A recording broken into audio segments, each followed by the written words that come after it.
Hello, everyone. My name is Sarah Thomas, and it is such a pleasure to be here with all of you today. We're going to discuss a very, very important topic, the topic of digital equity. So I'm going to go ahead and share my screen with you. Boom, boom, boom. All right. So making it full screen. So a little bit about me before we get started. This is my 16th year in education. It'll soon be my 17th. It feels like that song 16 going on 17. But I'm also the founder of EduMatch. I'm a regional technology coordinator in a large district. I also adjunct, and I'm also co-author of the Ph.D. Closing the Gap series on digital equity. So it is such a pleasure to be here with y'all today. So without any further ado, well, actually, before a little bit more further ado, if you are on social media, then please connect. You see my handle down at the bottom at Sarah the Teacher. So I'd love to connect with you to talk about anything that we discuss here or anything educationally related. Just love to connect with folks and to talk shop. So without any further ado, let's go ahead and get started on digital equity. So when I say the term digital equity, just think for a moment, what exactly does that mean to you? I know we're educators, so I'm just giving you wait time. So digital equity, a good friend of mine, Dr. Avril Smart Goggins, just put it very simply. She said digital equity means digital transformation for all. And she emphasized this word all because it's so important that each of our students have what they need in order to be successful. Digital equity is so important that it's become a national priority and very rightfully so. There was the Digital Equity Act of 2019 that was introduced a couple years back, and what it sought to do was to establish some grants that would help all 50 states, including DC and Puerto Rico, to launch digital equity projects to help to serve their communities. So when we talk about digital equity, then it's important that we get on the right page. So a lot of times people think about digital equity as access to, to devices and bandwidth. And the phrase homework gap has become very popular. If I say homework gap, then chances are you probably know what I'm talking about. Also, people tend to think about access to funding. However, I want us to stop there for a second because digital equity goes beyond these. It's very nuanced. So let's not make the mistake of stopping there. Let's think about access to other things, such as access to high quality transformational learning opportunities or access to high quality education. So let me take you back. A few years ago, I was at a Future Ready Summit, and Future Ready is a great organization. If you don't already know about them, then definitely check them out. They have a lot of webinars and interactive summits online. So at this Future Ready Summit, I was sitting there with a few folks from my district as well as some people in a nearby district. And they asked us to envision what education will look like in the next 5 years. So this was for 2023, because this was back in November or December of 2018. So we brainstormed and we came up with the following things, as you can see here on the picture that my colleague is holding up. Now, when I recently came across this picture, then I almost did a double take because I was just like, whoa, you know, um, over the past year specifically, it's been a very, very difficult year, as I'm sure that everyone here can agree. But there have been some definite transformations in our field. Many of our students learned remotely, at least for a period of time. Now, today, as we're giving this as we're having this conversation, then many students have either gone back or are in the process of going back. However, a lot of these things that we identified at the Future Ready Summit are things that either have we now have the infrastructure to put them in place, such as that anywhere anytime learning. I know that my district, for one, was doing some asynchronous learning, empowering student agency. I had the pleasure to attend a few virtual events where there were students from literally all over the world teaching each other what they're learning about. So I thought that was so awesome. But if you look in the top left hand side, the balanced values for stakeholders, then I started thinking about it. And a slogan that I've heard several times are parents are our partners. And that is so true. And I can't think of a time where that's been even more true than it was last year. Whoops, my apologies for that. Yeah, so colleague, friend, and co-author of mine, Dr. Nicole Howard, talked about how in her district, they work very closely with parents to together overcome the challenges of the pandemic, and how the district took a more active role in supporting families. There was a great article that I came across in the Teacher Librarian Journal back in October 2020 that kind of mirrored what we're going to do today. And they talked about kind of a stratified approach to digital equity. They talked about a first level divide, which dealt with access to a device. They also talked about a second level divide, talking about what are you doing with the device, and a third level divide, talking about more digital literacy. So we're going to kind of follow that pattern a little bit today. So before we jump into that, though, then no one can predict the future. We don't have a crystal ball. We're not Miss Cleo, right? But we can take a lesson from our past. So take a look at this Fortune 500 most valued skills from over 50 years ago now, 1970 to today. And I actually saw this slide. My friends Adam Juarez and Kat Goyette were presenting on this back in 2018, and they showed this information. And again, I did a double take. I'm just doing double takes all over the place. But take a look at this. What do you see? What do you notice? These are skills that Fortune 500 companies are valuing. One thing that I tend to hear a lot, people are surprised at the fact that that it seems to have flip-flopped. This chart seems to have flip-flopped. I heard one person say that they were sad to see that reading was at the bottom of the list. But one thing I want to definitely point out is that these are the top 13 among all of the possible skills, the thousands, hundreds of thousands, millions of skills that are out there. So reading is still very, very high on the list. Reading, computation, writing, all of those things. But what one thing that I have noticed is that the quote unquote soft skills have risen to the top of the list, such as teamwork, problem solving, interpersonal skills. Most schools and districts, to my understanding, do not necessarily have classes on these. So it's up to us to integrate these skills within our delivery of the content. So today we're going to talk about three key things when it comes to digital equity. First thing is about opportunities. So you see the person knocking, right?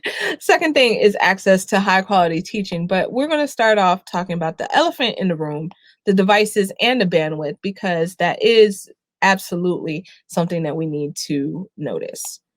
So back when my colleagues, my friends and I, Dr. Nicole Howard and Regina Schaefer, we were writing the very first digital equity book for ISD, the very first Closing the Gap series. Then we came across the study by Rideout and Katz, and they looked at students ages 6 to 13, and they wanted to see what they do at home with technology. So they surveyed families across the board, all socioeconomic um, all socioeconomic status, just to see exactly what students were doing at home. And they found no significant differences, regardless of, zip code, SES, or anything like that. Most students were doing approximately the same thing. As you can see in the graph, a lot of them were doing it for homework. They were playing games. They were being creative. But what they did find, they found that while 94% of families surveyed reported having internet access, the access varied because approximately 1/3 of the families surveyed relied on mobile only access, so using their phones in order to connect. And I don't know if you've ever tried to write an essay on a phone, but it is absolutely not a pleasant experience. So that's one thing. And there were also other factors such as interruptions to their internet service, access to high quality, high speed internet, things of that nature. And so while students wanted to use technology to do the same things, the actual ability to do those things based on resources that they had available to them was definitely a variable there. So I'm going to share with you a little bit of my journey as an educator. So my story, I began really thinking about digital equity probably around the time of this picture. So around probably the year before, actually. So the 2014-2015 school year, I went to a conference and I learned about flipping my classroom. And pretty much what that means is that you preload the content, and a lot of times it's with videos and things of that nature. So I wanted to start flipping my classroom. So I put out a survey to my students to ask them, do you have internet access at home? Now, hindsight is 2020. Um, hindsight is definitely 2020 now that we're in 2021. Har har. But anyway, looking back at this question, it could have been way more nuanced based on what we just discussed with the Write Out and CAT survey. However, this was a starting point. So I asked my students if they had access. And while most of them said yes, 95% said yes, two two of them said no, so 4.3%. So and that's pretty much in line with what Write Out and Cats found. Now, a good follow-up question is, what kind of access do you have? Is the service on all the time? Are you sharing a device? Things of that nature. However, with these two students, I wanted to make sure that they had what they needed in order to be successful. So I decided to look for solutions. One thing was using devices in class. Another was burning the content onto a blank DVD and giving that to students, because sometimes they may not have had internet access at home, but they may have had some kind of device that could play a DVD. And another thing that we would do is having viewing parties. And I was very intentional in calling them parties because I knew that my students would want to come to a party. So I invited them up during lunchtime to just watch the flip video, whether or not they had access to the internet at home. Everyone was invited. You see in this picture, a lot of kids had their devices in hand, and they would just watch the 5-minute video and then talk about it, and then the rest of the time just socialize. So that was one thing that we did. So there's a great graphic courtesy of Ed Week that talked about some ways to tackle the digital divide. We're going to talk a little more about some ways. So we talked for a second about a few things that I tried as a classroom teacher, but let's take a look now from a school and district lens. So the Consortium of School COSIN, identified 9 ways in their digital equity toolkit for schools and districts to work together to help solve the access to devices issue or the access to bandwidth issue. One way was with homework hotspots, so mapping out where in the community students could access free Wi-Fi. Another way was through everyoneon.org, where their mission is to connect everyone through low-cost broadband. There is a Sprint 1 Million project, as well as other projects put out by various companies and corporations and nonprofits that can help to supply mobile hotspots. One solution was through Kajit, who equips school buses with Wi-Fi. There was one school district that even built their own private LTE networks with a big antenna on top of the building that had like 8 miles radius, and it provided Wi-Fi to the whole community. They also had solutions for school leaders, such as assembling a team and developing a shared vision, looking at what's already available, engaging stakeholders and partners, and that includes students and parents, and executing a project plan. So my co-author, Regina Schaefer, talked about seeking the resources, that are necessary, but keeping it all in context that this is to facilitate learning. So we just talked about the elephant in the room. Now let's talk about opportunities. So the Alliance for Excellence in Education, which is the organization that runs Future Ready, talked about opportunity gaps and said that access alone does not guarantee that students of all backgrounds and abilities have equal opportunities to learn. You see on the screen 2 words, consume and produce, and these words are not created equal. So I know prior to the pandemic, there was a great debate that was waged about screen time. How much screen time is a proper amount of screen time? Now, what I would argue is that with these two words not being equally weighted for consumption versus production, it all depends on what our students are doing in front of screens. Now, this might be a little bit of a moot point during remote learning, but as we start easing back in, or have been back in, then definitely this is something that we should consider. So, consumption um, using technology to consume, it does have its place. However, it shouldn't be the be all end all. But consumption can help you become a better producer. I know that I personally learn better when I am able to produce something with my learning. So that is something to definitely think about. So, who are we giving the opportunity to produce to? Does it vary by tag status or GT status? Does it vary by zip code? And also, who has access to higher track classes? So these are all things that we must consider when we're discussing digital equity. Okay.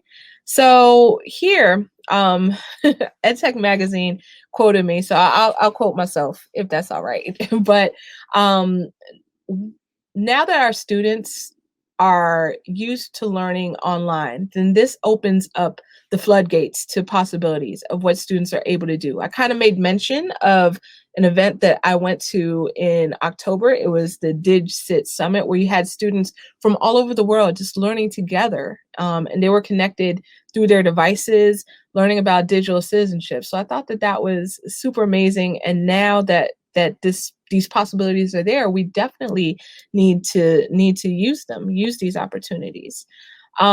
Speaking for a second about access to the higher track classes, one great example shared with me by my friend Dr. Averill that I mentioned in the intro.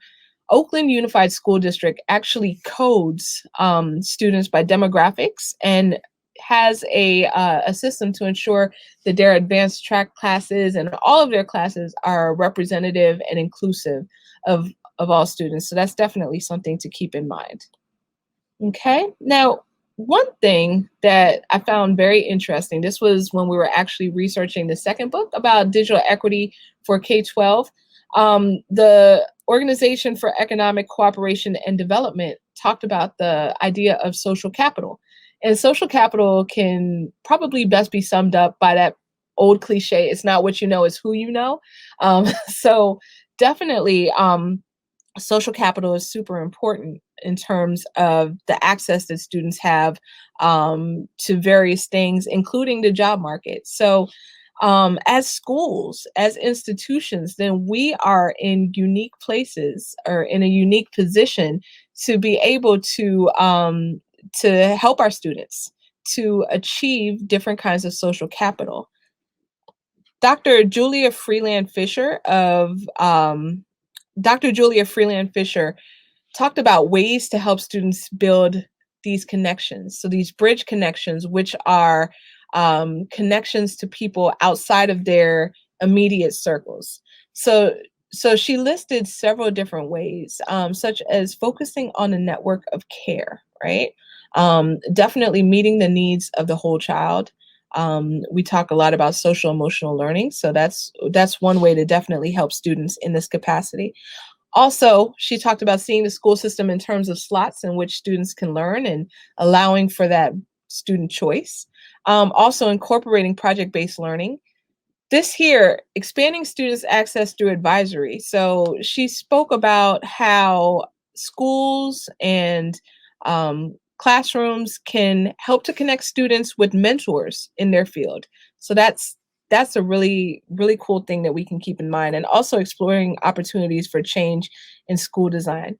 So when I think about students who are actually just absolutely out there rocking it, then I cannot go without mentioning the students who took a moment of tragedy and used that to create social change, to amplify their voices, to help their voices be heard, to connect with one another. So you might remember about the Marjorie Stoneman Douglas High School shooting that took place, unfortunately, tragically, 3 years ago in Parkland, Florida.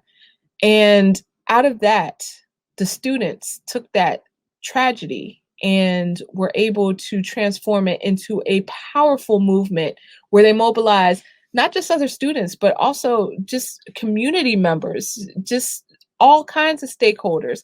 And they really made that change worldwide, to advocate for a better world. So that's something that it's always just stuck with me. So things like this, these are things that we can support our students in doing. There was a joke I heard that said, adults need to step aside and let students lead the way.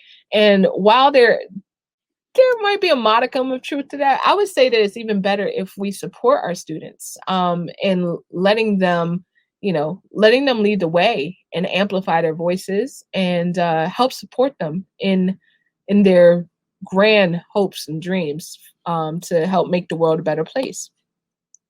So Chris Aviles, who is a good friend of mine, um, talked about his experience working with his students and getting clients such as Slack. Yes, the Slack, the social media, social networking tool.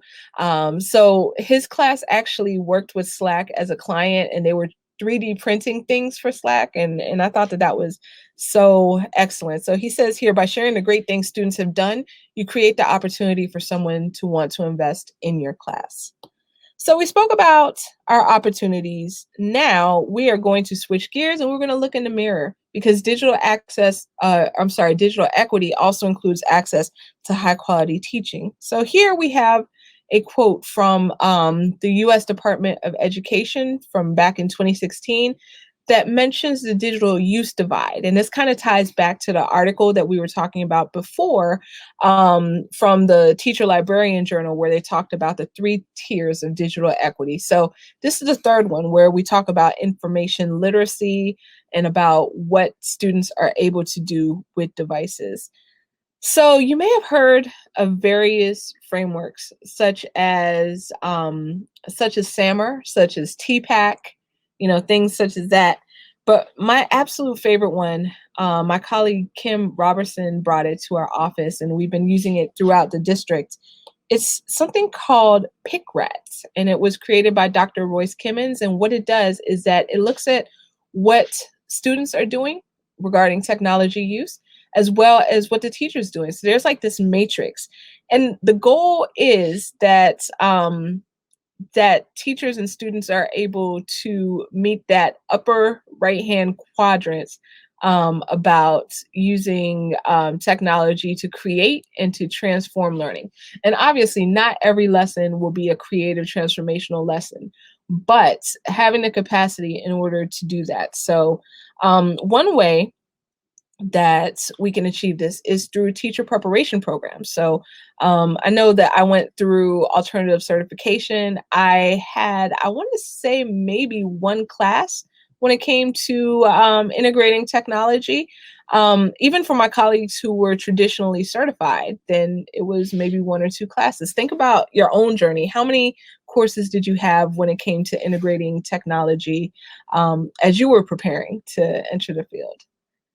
Yeah, so one thing is to make sure that these classes have that there's ongoing technology integration in teacher prep programs, as well as culturally relevant pedagogy, as well as culturally sustaining pedagogy. So making sure that our students feel welcome, they feel seen, they feel safe in our classes. So those are 2 things that that teacher prep programs can do. But what about us? What about those of us who are already in the field? Well, one thing is that we learn through events such as this one right now, such as the Bold Summit. So that's one thing. And not only that, we also have access to free 24/7, 365 synchronous and asynchronous learning. So one thing I just want to tell you about is professional learning networks. So connecting with other educators around the world, like if you're on social media right now, then most likely there is a community of educators that is also there, learning together, growing together. So I'm going to throw out a couple. The first few that I'm skipping around. Sorry about that.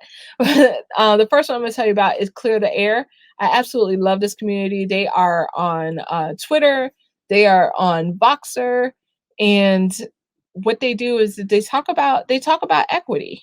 They talk about all different forms of equity, mostly social justice related. So great community. Another great community that's similar is Educolor. So you can find them on Twitter, and there's they work together, fight for social justice for our students. Equity EDU is a community on Facebook, and I also found out on Twitter. Just search them up on Twitter, and you can join in the conversation where there is, there's an ongoing conversation about equity. I will do a shameless plug and say the EduMatch community on all most forms of social media. There's a presence there where we get together and we talk about all different kinds of things that affect our students. And the last one I want to say that we joined is Clubhouse. So if you're on Clubhouse, then check out our Clubhouse there.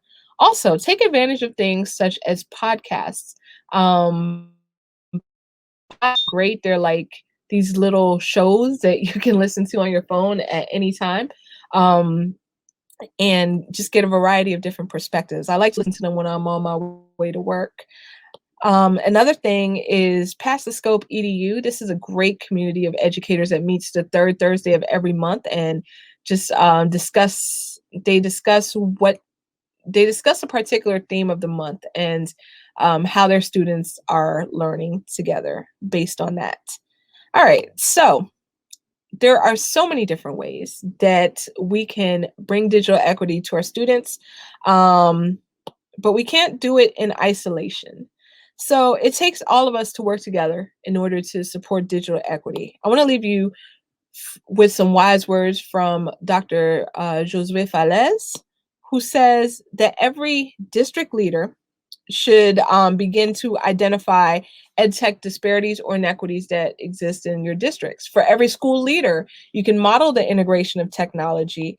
And lastly, for every teacher, you can begin connecting your students to sources outside of the classroom. That authentic learning environment, providing those opportunities for our students are so engaging. So a couple of resources to leave you with before I leave you: the ISTE Digital Equity PLN, as well as a couple of books, the Closing the Gap series. And once again, I just want to thank you so much for your time and for your energy today. And please, please, please connect. I would love to chat with you about anything. So I am at Sarah the Teacher, and thank you again.